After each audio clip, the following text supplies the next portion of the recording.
And there's that fight for fourth, side by side. Number 88, Dave Jacobs, gets inside of 64, Mark Dilley, as they battle up into turn number 3.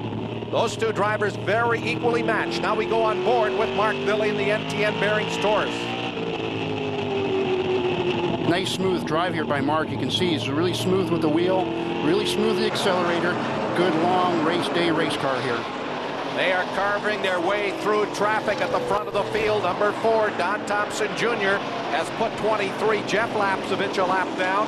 Pete Gibbons parked right on his rear bumper. That is the 6th car of Howie Scannell Jr. He will also fall off of the lead lap. So Thompson and Gibbons setting the early pace, and they're just carving through the back half of the field. Nice sounding car Donnie's got here. Gotta watch this lap traffic's gonna play an important part right here. That's the 71 car of Brian Cathcart, just ahead of the race leader, number 4, Don Thompson Jr. Almost the identical paint job to Pete Gibbons, so that is a rent-a-ride for Brian Cathcart driving that Gibbons Motorsport Monte Carlo. Here's 33, Neil Fair. This is his 100th CASCAR start. He has got just one win.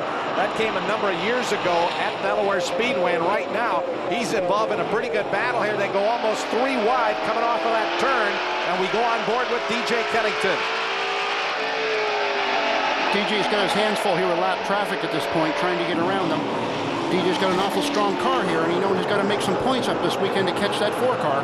Tim, disappointing afternoon for Robin Buck in the Napa Pontiac. He has already gone a lap down as Don Thompson Jr. makes the pass down on the inside.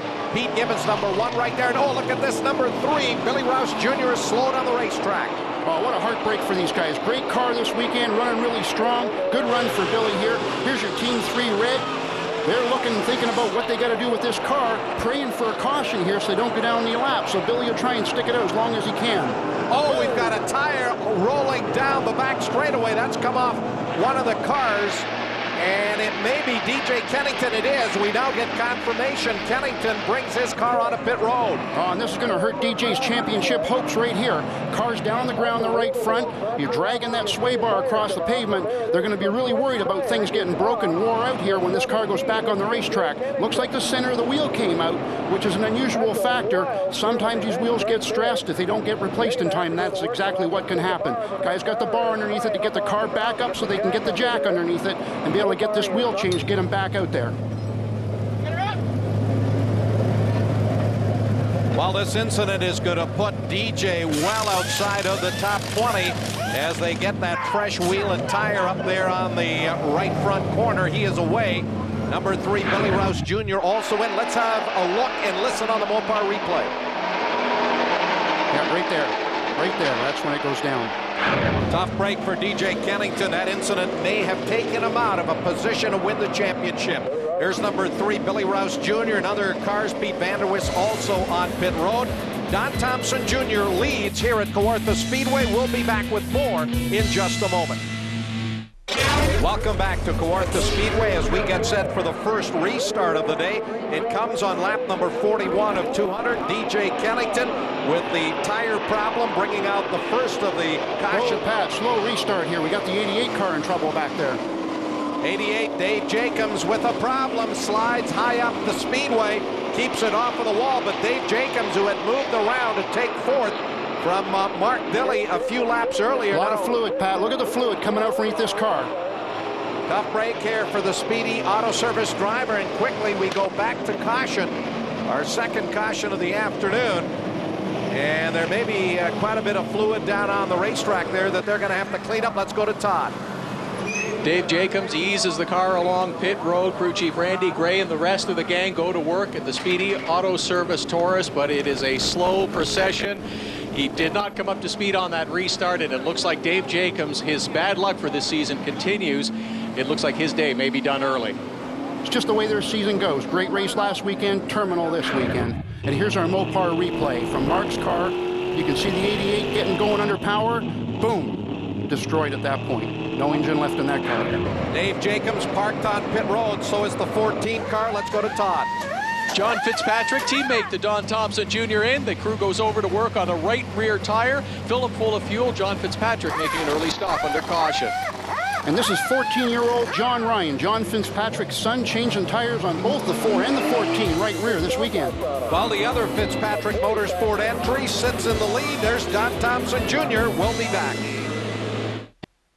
Welcome back to round 11 of the 2002 CASCAR Super Series. Dave Jacobs has just retired his number 88 Speedy Auto Service Ford with that blown engine as we go to the restart. Number 4, Don Thompson Jr., the pole sitter, continues to lead the number 1 car there of Pete Gibbons.